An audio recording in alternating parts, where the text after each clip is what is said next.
Germany से पूछा मंसूर साहब, क्या गुस्ल से कबल वज़ू करना ज़रूरी है पाकीज़गी के लिए, या वज़ू जो है वो गुस्ल में शामिल समझा जाएगा? अगर तो मसनून तरीके से गुस्ल किया है, अगर उस सुन्नत के मुताबिक जिस तरीके से हज़रत सल्लल्लाहु अलैहि वसल्लम गुस्ल किया करते थे, अगर उस तरीके से गुस्ल किया है, उस गुस्ल के अंदर ही वज़ू शामिल होता है।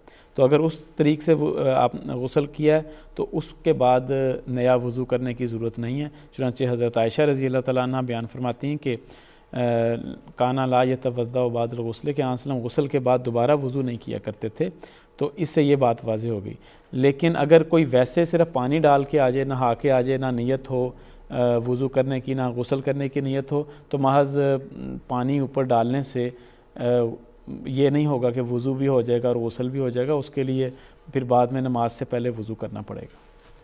ठीक है, जज़ाकल्लाह। फ़ुक़हा ने इसमें बड़ी दिलचस्पी बहसें की हुई हैं। क्या अगर किसी का पाँव फिसल के नहर में जा गिरे तो उसका गुस्ल हुआ या वज़ू हुआ या नहीं हुआ? हज़रत मुस्लिम रज़ी अल्लाह अन्हु ने ग़ालिबन तफ़सीर कबीर में इसकी मिसाल भी दी हुई है।